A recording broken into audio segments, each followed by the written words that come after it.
In the velvet-lined hierarchy of organized crime, the Don is king, and the maid is just wallpaper. At least that's what Christian Bastoni believed. He was the third-generation heir with the instincts of a predator and the arrogance of royalty. He thought he owned the courtyard. He thought he knew everything about the quiet young woman refilling his Chianti. But on a golden afternoon in Tuscany, when a half-dead homeless man stumbled past armed guards and whispered a warning that turned blood to ice, the hierarchy shattered because that terrified stranger didn't beg the powerful Don for mercy. He pointed one trembling finger at the girl with the snake tattoo and destroyed the illusion with 7 words. Look at her neck. Then run! This is the story of Bella Maldini and why you should never judge an assassin by their apron. Bella Maldini had been invisible for 183 days, and in approximately 4 minutes, she would stop being furniture forever. She moved through the Tuscan courtyard with the practiced shuffle of the perpetually overlooked, her grey uniform blending into the limestone and terracotta like camouflage. The afternoon sun painted everything gold, but Bella existed in the shadows between the important people, the spaces where eyes didn't bother to focus. Her hands, calloused beneath white cotton gloves, carried a crystal decanter of Chianti Classico, worth more than most people earned in a month. To the 15 men celebrating in the courtyard, she was worth considerably less. 3 minutes and 40 seconds. Christian Bastoni sat at the head of the long table, like a Renaissance prince holding court, his navy suit tailored to perfection, his dark hair swept back with the kind of casual arrogance that came from never having to try. He was 32 and newly crowned, the youngest Don in the Bastoni family's century-long history. His father's funeral had been 3 weeks ago. The bullet holes in the old man's Maserati were still being buffed out in a garage in Florence. Bella had served that funeral. She'd poured the wine while the family wept crocodile tears. Salute! Christian raised his glass, and 14 voices echoed him. The crystal sang. The men laughed. Bella refilled the water glasses at the far end of the table, her eyes downcast, her footsteps silent on the ancient stone. She had learned to move like smoke, and to exist without existing. It was the first lesson of the Ouroboros, and the last thing most targets ever understood. 2 minutes and 55 seconds. A guard stationed near the ivy-covered wall shifted his weight, and Bella logged it automatically. Left knee favoring. Old injury. The man beside him kept glancing at his phone. Distracted. Sloppy. The head of security, a bull-necked enforcer named Dante, stood behind Christian's chair with his hand resting on his sidearm. Professional. Dangerous. He would have to die third, after the 2 closest to the kitchen exit. Bella had memorized every sight line in this courtyard, every shadow deep enough to hide a body, every door that locked from the outside.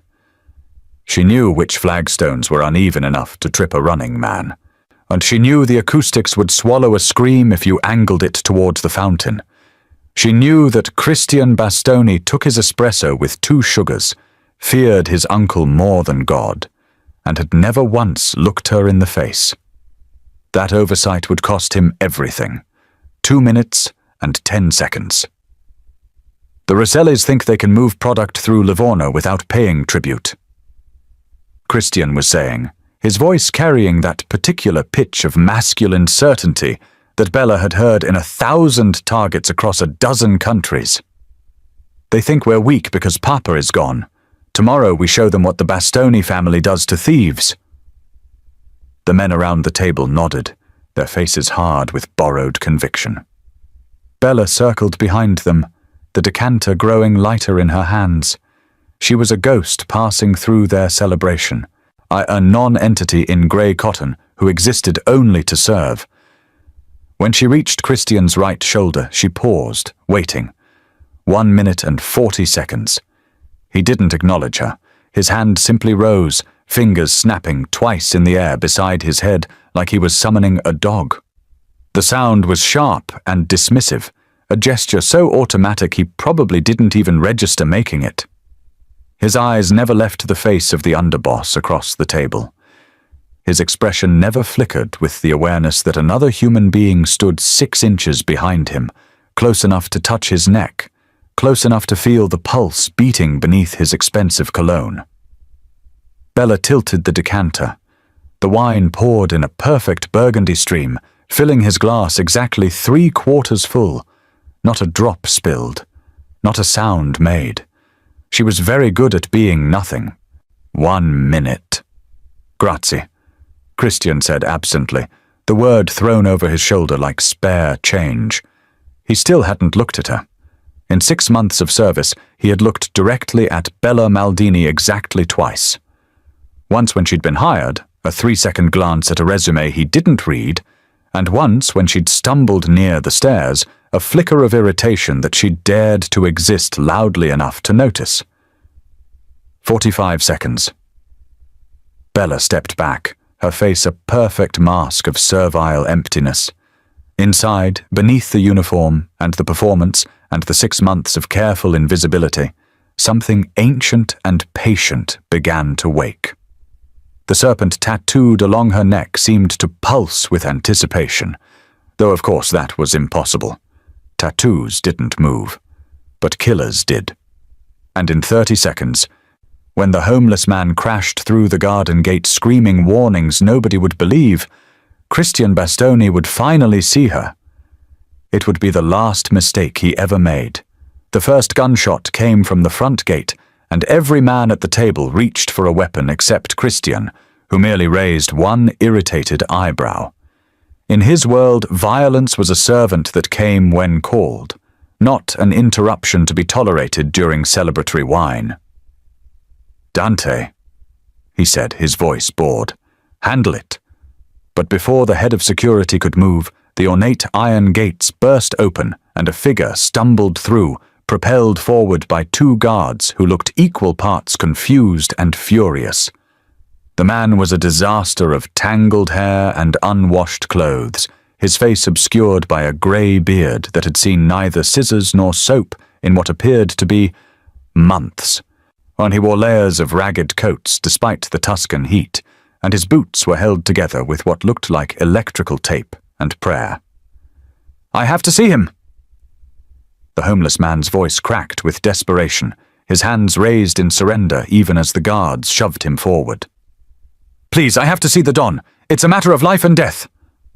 The courtyard had gone silent except for the scrape of chairs as Christian's men stood, hands hovering near concealed firearms. Bella remained exactly where she was, the decanter still in her gloved hands, her face carefully arranged in an expression of mild alarm appropriate for frightened household staff. But her weight had shifted almost imperceptibly to the balls of her feet. 15 seconds early, the variable she hadn't predicted. "We found him trying to climb the wall." "Ah, boss," one of the guards said, his hand twisted in the homeless man's collar. "Kept screaming he had information. Want us to dump him in the road or put a bullet in him out back?" Christian studied the intruder with the detached interest of a man examining an insect that had wandered onto his plate. Around the table, his soldiers had formed a loose perimeter, weapons drawn, faces hard. The mathematical calculus of violence hung in the air like the scent of gun oil and expensive wine. "Information?" Christian's lips curved into something that wasn't quite a smile. "What information could a creature like you possibly have that would interest me?" The homeless man swayed, his chest heaving, his wild eyes scanning the courtyard with a jerky, panicked intensity that read as either madness or methamphetamine withdrawal. His gaze swept across the guards, the armed men, the table laden with crystal and silver, and then stopped. He'd found Bella. The change in his expression was instantaneous and terrible. Every ounce of desperate performance drained from his face, replaced by recognition so pure and primal it transcended language. His eyes, surprisingly sharp beneath the matted hair, went wide. His mouth opened. The color fled from his weathered cheeks like water from a broken dam. He knew. Somehow. Impossibly, he knew. Bella's hand tightened fractionally on the decanter's neck. The serpent tattoo beneath her collar seemed to burn. The timeline was collapsing. The perfect orchestration of her 6-month infiltration was unraveling because a homeless man who should not exist in her carefully constructed plan was staring at her like she was death incarnate. "Well?" Christian's voice cut through the silence, impatient now. "Speak or bleed. I'm not particular about which." The homeless man's gaze snapped back to Christian, and something shifted in his ravaged features. Fear, yes, but beneath it something harder. Something that looked almost like resigned purpose. When he spoke again, his voice had changed. The desperate crackle was gone, replaced by something lower, steadier, terrifyingly sane. "My name is Alexander Cross," he said, pronouncing each word with the careful precision of a man trying to be heard over the sound of his own racing heartbeat. "And I'm not here to beg for money. Don Bastoni, I'm here to save your life." Laughter erupted around the table. One of the underbosses actually slapped his knee. Even Dante cracked a smile, his hand relaxed on his weapon. The idea that this wreckage of a human being could save Christian Bastoni from anything was apparently the finest joke they'd heard all afternoon. But Christian wasn't laughing. He was leaning forward slightly, his predator's instinct engaged by something in the homeless man's tone. "Is that so? And what exactly am I being saved from?" Alexander's eyes flicked once more to Bella, just for a fraction of a second, and in that glance was a universe of terror and desperate calculation. When he looked back at Christian, his voice dropped to barely above a whisper, forcing the Don to strain to hear. "Not what?" Alexander said. "Armed who?" The courtyard seemed to hold its breath. "She's been in your house for 6 months." Alexander continued, his words tumbling faster now, racing against time or fear or both. "You trust her because she's invisible. You don't even see her face. But I've seen that face before, Don Bastoni. I've seen it in my nightmares for 3 years." "Enough," Dante growled, starting to move forward. "Boss, let me put this crazy bastard out of everyone's—" "Wait." Christian's hand rose, halting his security chief mid-step. His dark eyes had gone very still, very focused. "Who are you talking about?" Alexander's hand came up, one trembling finger extended, pointing across the golden afternoon courtyard, past the armed men and the crystal glasses, and the careful architecture of power. He pointed directly at Bella.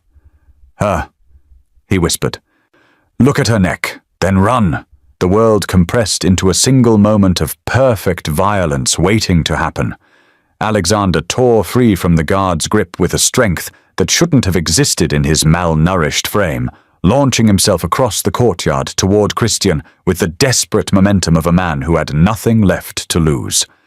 The guards reacted instantly, a chorus of safeties clicking off, barrels tracking, fingers tightening on triggers. "Don't shoot!" Christian's command cracked through the air, his hand raised. Not from mercy, but from curiosity. The predator in him wanted to understand the prey's final play. Alexander covered the distance in 3 stumbling strides and collapsed against the table's edge, his face inches from Christian's, his breath coming in ragged gasps that smelled of desperation and old coffee. The guards closed in, weapons trained on his skull, but he ignored them entirely. His wild eyes locked onto the Don's with an intensity that transcended sanity. "Look at her neck," he whispered, the words so quiet that only Christian could hear them, so urgent they seemed to vibrate with their own frequency. "The snake! Run!" Christian's expression flickered with irritation. "What are you—" "Please!" Alexander's voice cracked. "I know what I sound like. I know what I look like, but I'm begging you, Don Bastoni, look at her neck before it's too late. The black snake. Look at it and run." Something in the homeless man's tone penetrated Christian's armor of arrogance. Perhaps it was the specificity. Perhaps it was the absence of performance. Perhaps it was simply that in 32 years of lies and manipulation and theatrical displays of loyalty, Christian Bastoni had learned to recognize the sound of absolute truth. He turned his head. Bella stood exactly where she'd been standing, the crystal decanter still in her gloved hands, her posture perfectly subservient. But she was watching them now, her dark eyes steady and calm, and there was something in that calmness that made the air feel suddenly colder. Christian's gaze traveled up from her grey uniform to the collar, to the pale column of her throat, to the edge where fabric met skin. There, rising from beneath the modest neckline, rendered in black ink so dark it seemed to drink the golden afternoon light, was the head of a serpent. Its scales were intricately detailed, each one a tiny masterwork. Its eyes were chips of void. Its mouth was open, fangs bared, and the body coiled downward, disappearing beneath the fabric, impossible to trace, impossible to measure, eating its own tail, eternal, Ouroboros. Madonna, Christian breathed, the word barely audible. You see it. Alexander's whisper was triumphant and terrified in equal measure. You see it. Now run. But Christian couldn't run.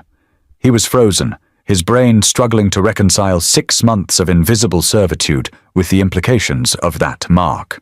He'd seen that symbol before, whispered about in the kinds of conversations that happened in locked rooms with no recording devices. The Ghost Guild. The myth. The assassins who didn't exist except in stories designed to frighten children and ambitious men. Bella? His voice sounded strange to his own ears. She tilted her head slightly, and the gesture was all wrong. It wasn't the uncertain movement of a frightened maid. It was the curious consideration of a predator hearing its name spoken by prey. Yes, Don Bastoni. Her voice was the same soft, deferential tone she'd used for 6 months, but now, somehow, it sounded like music written in a minor key. What is that on your neck? Bella's lips curved into something that might have been a smile if smiles could cut. A promise. The transformation happened in the space between heartbeats. Her posture straightened, her shoulders rolling back, her spine aligning with a dancer's precision. The subservient shuffle vanished, replaced by a stillness so absolute, it seemed to bend gravity around her. Her eyes, which had spent 6 months carefully avoiding direct contact, now locked onto Christian with the flat, measuring gaze of a butcher considering a side of meat. She set the decanter down on the table with careful precision. The crystal rang softly against stone. Dante, Christian said, his voice steady despite the adrenaline flooding his system. Take her into custody, carefully. The head of security moved forward, his weapon trained on Bella's center mass, his approach textbook perfect. 3 feet away, 2 feet, close enough to grab her arm.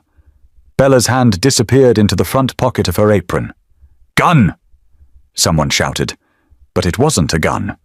When her hand emerged, it held a blade that seemed to have been forged from condensed shadow, its edge so sharp it appeared to bend light around itself. The knife was perhaps 6 inches long, entirely black, and gripped with the casual familiarity of a surgeon holding a scalpel. Dante fired. The bullet should have taken her in the chest, should have ended the threat, should have restored the natural order where Don Bastoni's security chief was the most dangerous person in any room. But Bella had already moved. The bullet screamed through empty air where she'd been standing, and she was beside Dante now, behind him, the blade already moving in an arc so fast it sang.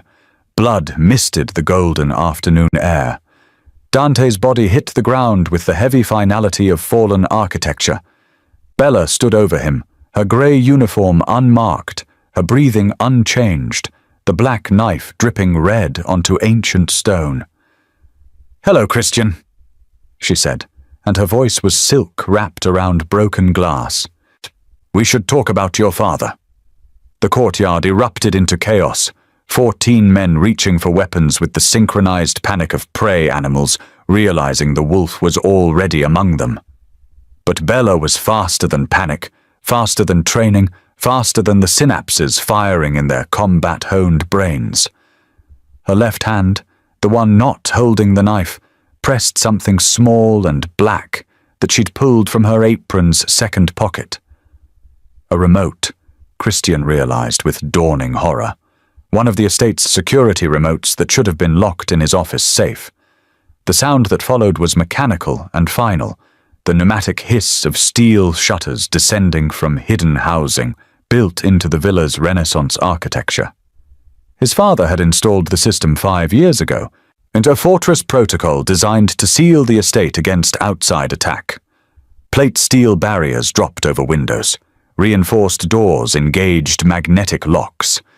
The ornate iron gates that Alexander had stumbled through moments ago slammed shut with a sound like a bank vault closing. In 15 seconds, the courtyard transformed from an open celebration into a killing box. "Shoot her!"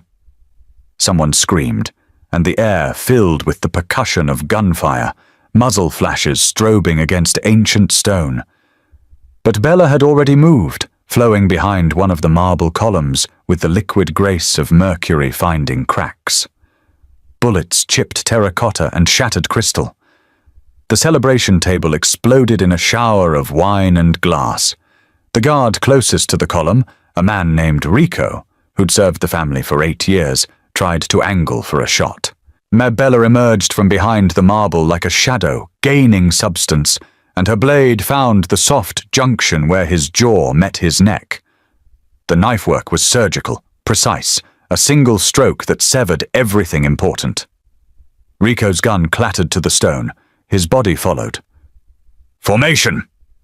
one of the underbosses shouted, trying to impose order on the pandemonium, suppressing fire on the... Bella vaulted onto the table, her boots finding purchase between overturned glasses and scattered silverware, and launched herself at the second nearest guard. The man, younger and faster than Rico, actually managed to track her movement, his pistol coming up, his finger finding the trigger.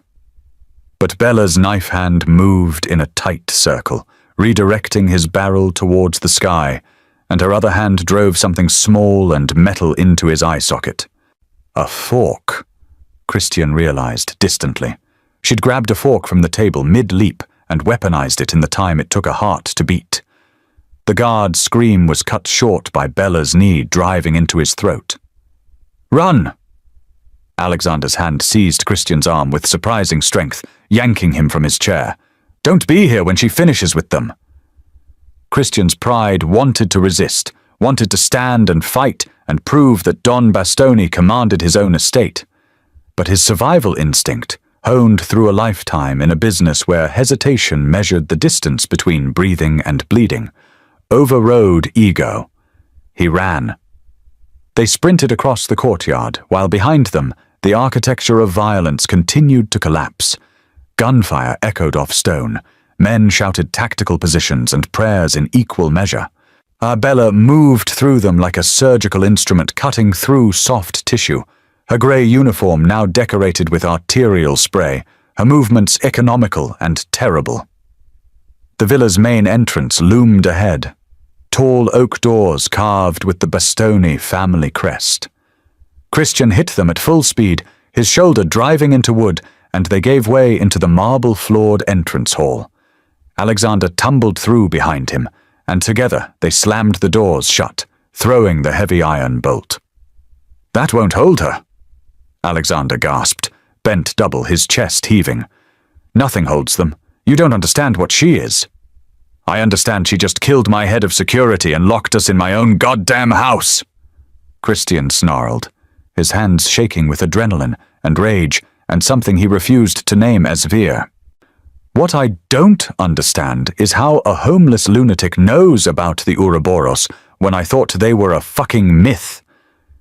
They were supposed to be." Alexander's eyes were haunted. "Until one of them came for me in Prague 3 years ago. I survived because I got lucky and she got careless. Your maid out there, she won't get careless." Through the heavy doors, the sounds of combat were diminishing. Individual gunshots now instead of sustained fire, the wet sounds of bodies hitting stone. A scream cut short. The mathematical reduction of 15 armed men to whatever number Bella deemed acceptable to leave alive as witnesses or inconvenient to reach in the time she'd allocated. "How long do we have?" Christian asked.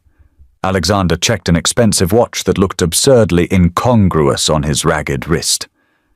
"Based on the timeline in Prague? 4 minutes, maybe 5 if your men are better trained than they looked." And then she comes through those doors and finishes what she started 6 months ago when she applied for a job serving wine to the man who killed her father. The entrance hall suddenly felt very large and very empty, full of shadows that could hide a grey-uniformed killer with a black knife and infinite patience.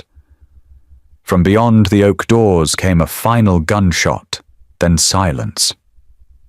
The silence was somehow worse. They made it to the library on the second floor, Christian leading them through corridors he'd walked 1,000 times, but which now felt like enemy territory. Every shadow could hide her. Every corner could conceal that black blade. The villa that had been his fortress for his entire life had transformed into a labyrinth designed for his execution. The library doors were solid walnut reinforced with steel cores, another paranoid installation from his father's final years. Christian threw the bolt and dragged a leather wingback chair against the entrance for good measure. Though he suspected if Bella wanted through, furniture wouldn't slow her any more than locked doors or armed guards had. "Talk," he commanded, rounding on Alexander. "And it better be the truth, because if you're running some kind of con, I swear to Christ, the Ouroboros aren't a myth." Alexander collapsed into one of the reading chairs, his ragged layers incongruous against the burgundy leather and floor-to-ceiling books. "They're a guild, ancient, selective. They don't take contracts like normal assassins. They take vendettas." Christian moved to the window, in his hands shaking as he tried to peer through the gap in the security shutters.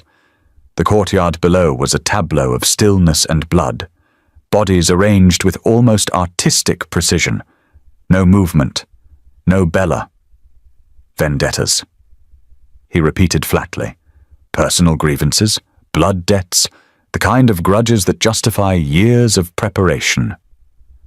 Alexander's voice carried the weight of someone who'd spent 3 years thinking about nothing else. "They don't shoot you from a rooftop or poison your drink at a restaurant. That would be merciful. That would be quick.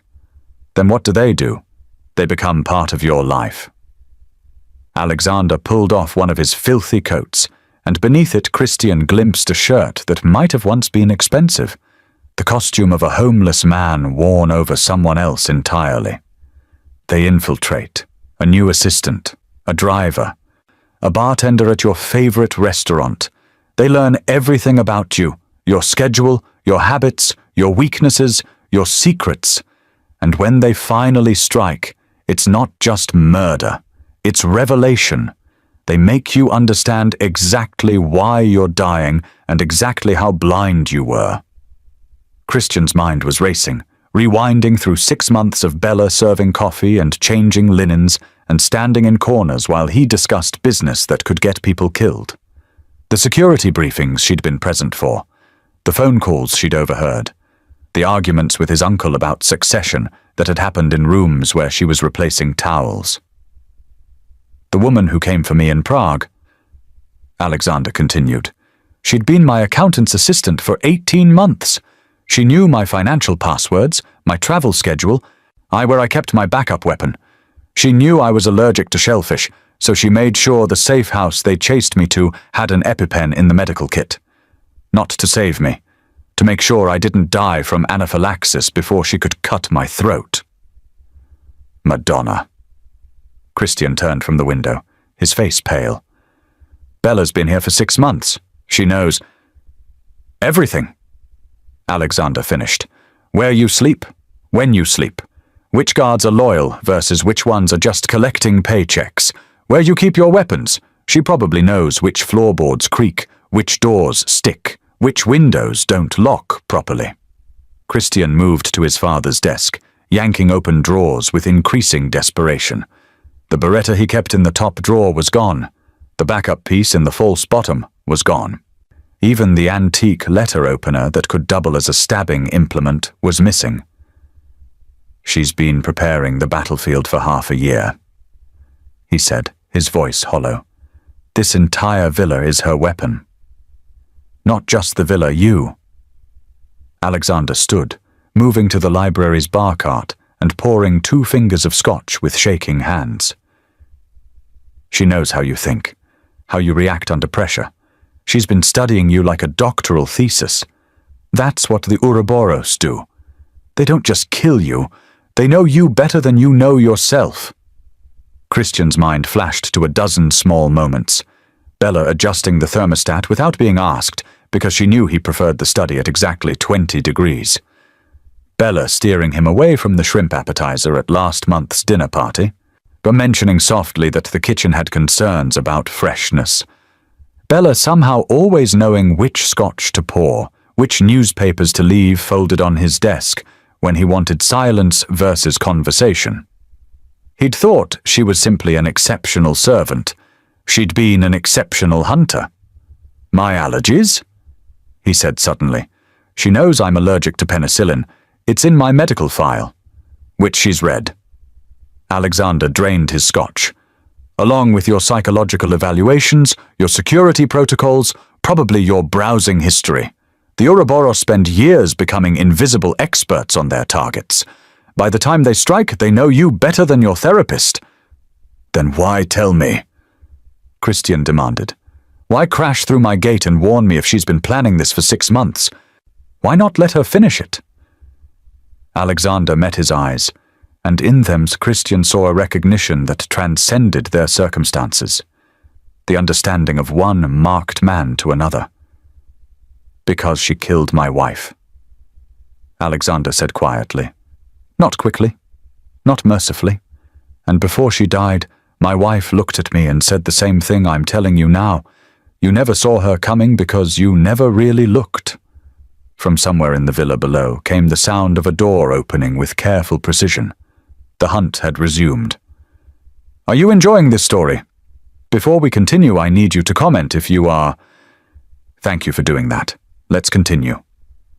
The lights died with a click that echoed through the library like a guillotine blade falling.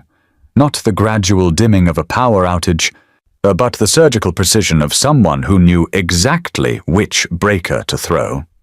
The emergency lighting should have kicked in immediately, bathing the villa in the pale glow of battery-powered LEDs. But Bella had apparently anticipated that too, because the backup systems remained as dark as the primary. "She's in the electrical room," Christian said, his voice tight in the sudden blackness. "That's on the ground floor, West Wing. We're trapped up here." "No." Alexander's voice came from somewhere to his left, followed by the sound of books being pulled from shelves. "We're not trapped. You just don't know your own house. I know every room in this villa.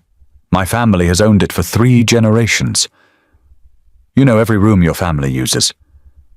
There was a click, and a small LED flashlight blazed to life in Alexander's hand, its beam revealing a section of exposed wall where leather-bound volumes had been.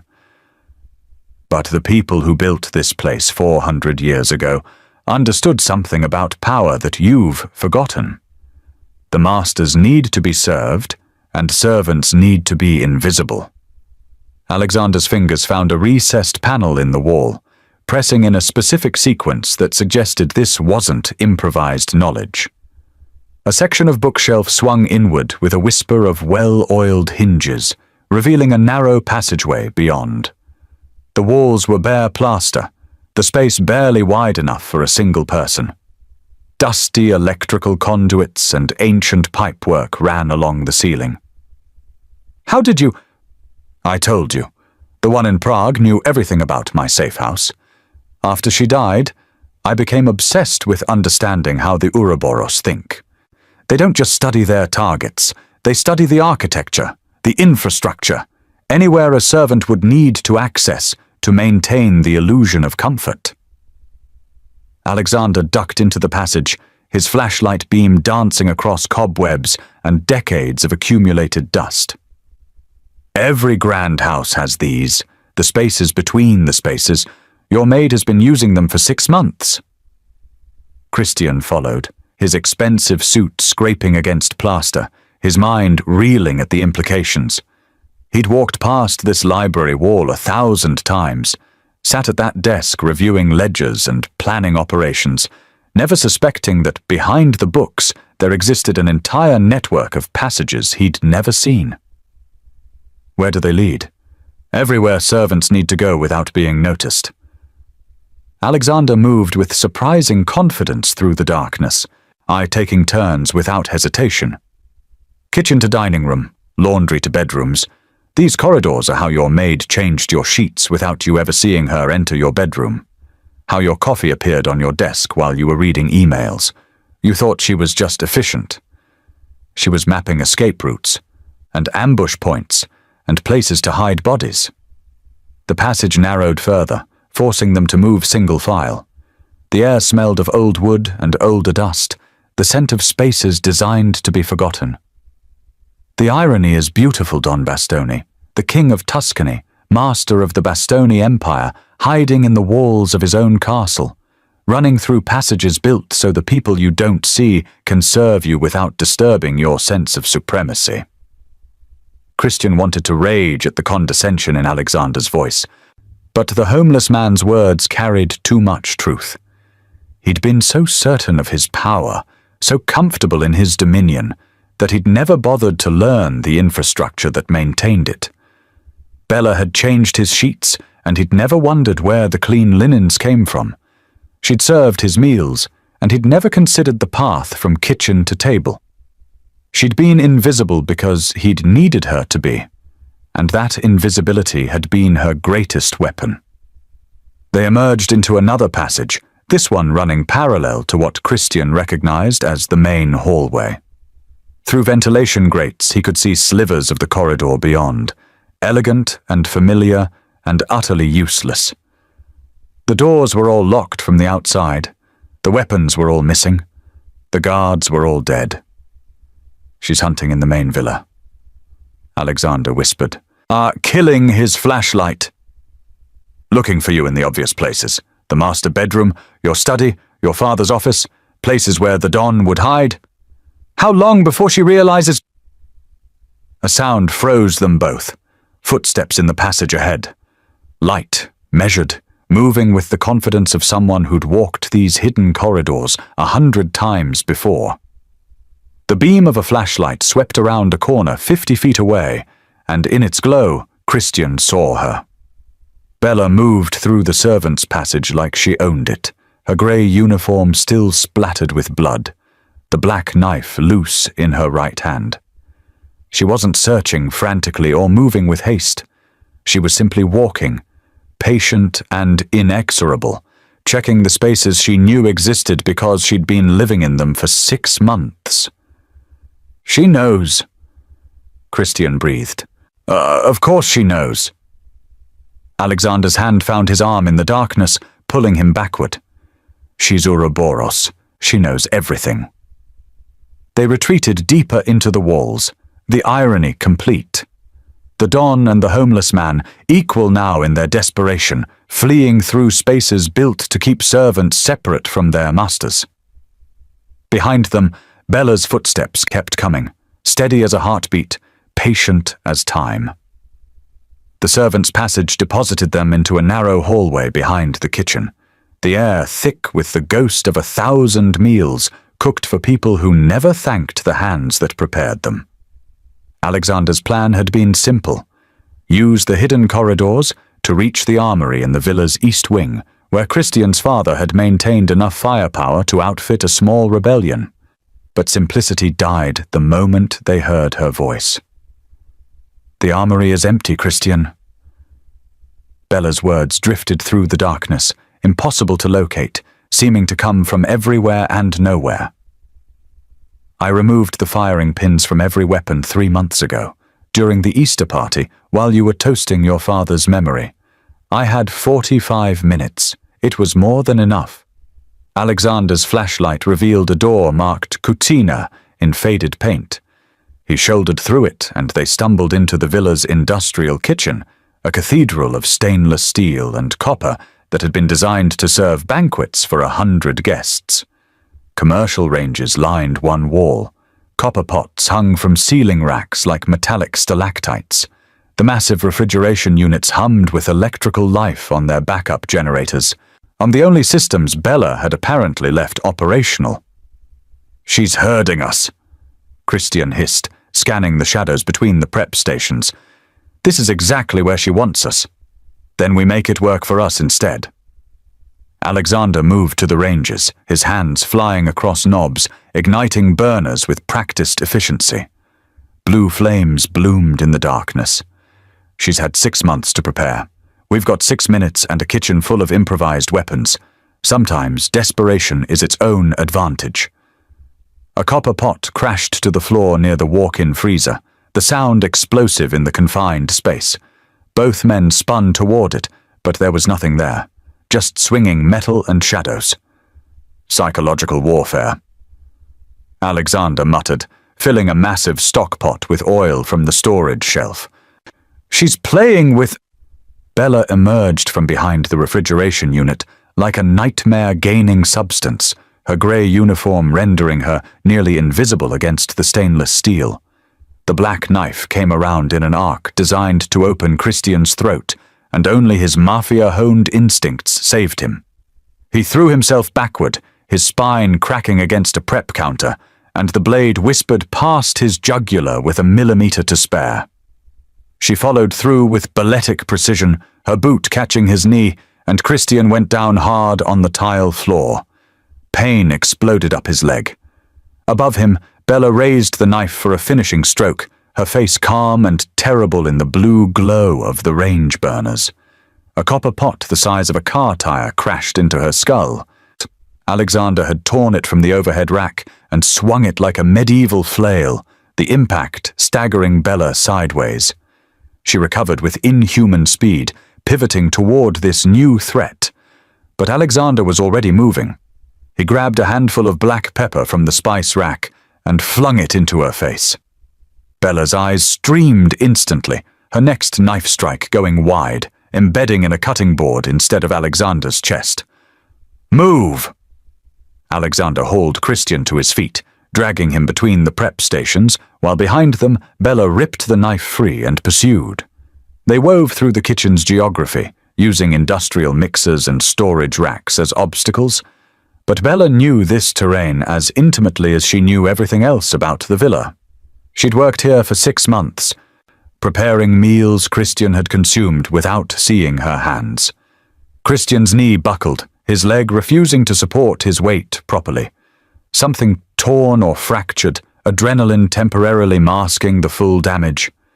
He grabbed a carving knife from a magnetic strip as he fell, more instinct than strategy, and when Bella came around the corner she had to abort her strike to avoid his wild slash.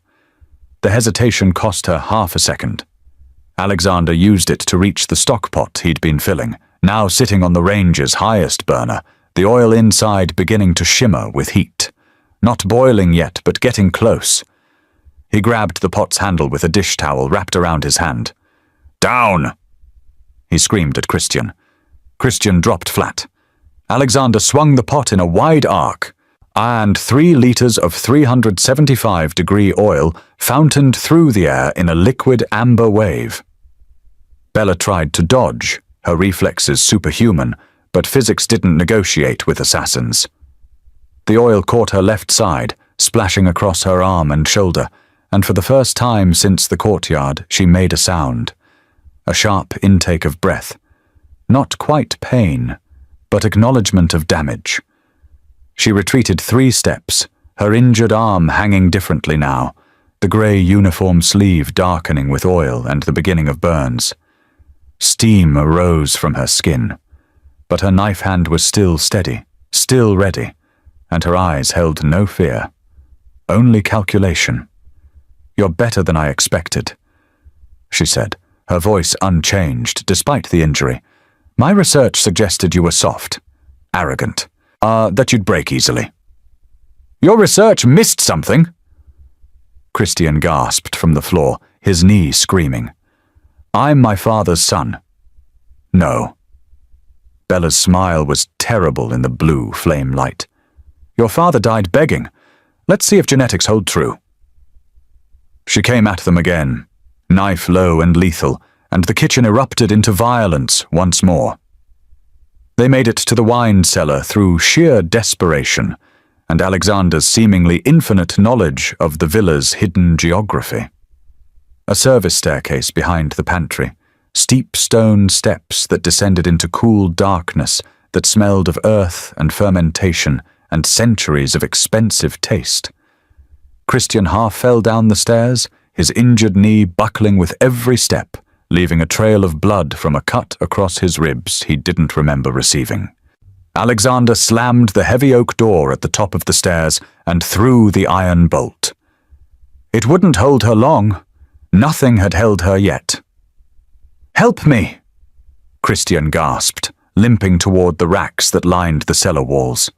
Thousands of bottles lay in careful horizontal repose, his father's legacy and obsession. Bordeaux from years that had produced legendary vintages, Barolo older than Christian himself, cognac from the 1800s worth more than luxury cars. We can barricade, we can't fight her. Alexander's voice cut through Christian's panic with the cold clarity of mathematics. You've seen what she can do. She's faster, better trained, and she's been preparing for this night for 6 months. We barricade ourselves in and we just die tired. Then what? Christian's hands shook as he gripped a wine rack for support. We're trapped in a cellar with one exit and a killer on the other side of that door. What brilliant strategy does the homeless oracle suggest? We stop running.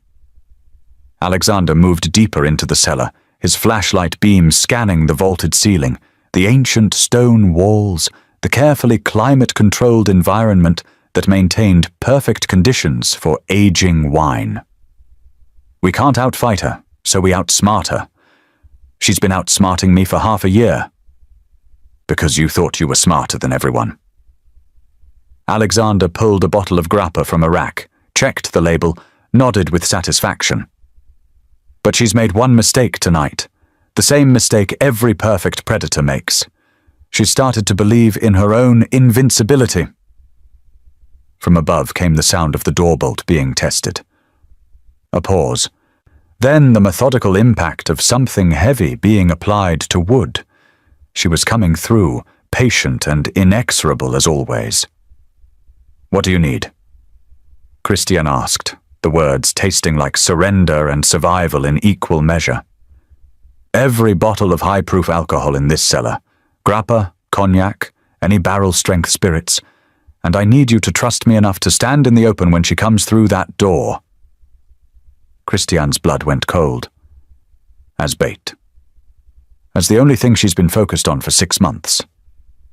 Alexander was already pulling bottles, his movements efficient despite the tremor in his hands. She wants you dead, Christian. That's the only thing that matters to her. We use that focus. We make it her blindness. They worked in frantic silence. Pulling bottles and arranging them in a pattern Alexander directed with the precision of an architect. A semicircle around the cellar's center, each bottle opened, the alcohol splashing across the stone floor in aromatic pools. The smell was overwhelming, grape and grain and oak, decades of careful aging reduced to accelerant. The door above splintered, the sound of wood cracking under sustained assault. The flare gun. Alexander said, Your father's emergency kit, where is it? North wall, red metal box. Christian's mind was racing, seeing the trap take shape, understanding the desperate geometry of it. This is insane. It's the only advantage we have. She knows everything about you except whether you're brave enough to stand still when death comes walking. Alexander found the flare gun, checked the load, his face grim in the flashlight's glow. Your father died begging, she said. Prove genetics don't hold true. The door above gave way with a crash that echoed through the cellar like a judgment. Footsteps on the stone stairs, measured and unhurried. Bella descended into the cool darkness, her silhouette backlit by the faint emergency lighting from the floor above.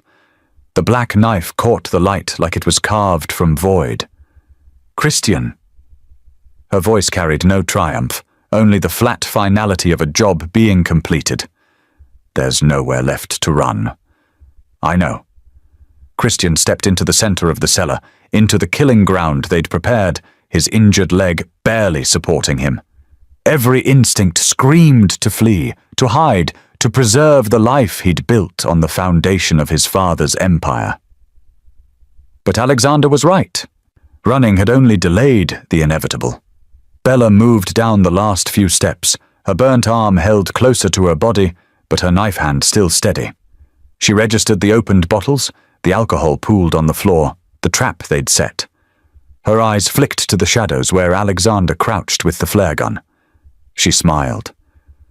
"Clever," she said. "But fire spreads slowly.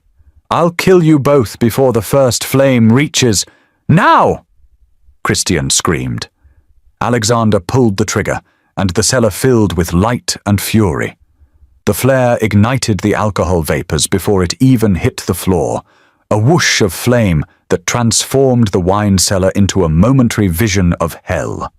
Fire raced across the stone in branching rivers of blue and orange, following the paths they'd laid, consuming a century of carefully curated vintages in seconds. The heat was instantaneous and enormous, sucking oxygen from the air, turning the cool cellar into a furnace. Bella was already moving, her assassin's reflexes carrying her backward toward the stairs even as she processed the threat. But Alexander had planned for that too. The bottles they'd arranged in the semicircle weren't just fuel. They were fragmentation devices. The heat shattered glass in a cascading chain reaction, spraying alcohol and razor-sharp shards in every direction. A shard caught Bella across the cheek, drawing a line of blood. Another embedded in her already burned shoulder. She twisted, trying to avoid the worst of it, but the geometry of the trap was perfect. Every direction offered only fire or glass or both. Christian threw himself behind a stone support column, feeling the heat scorch the air where he'd been standing.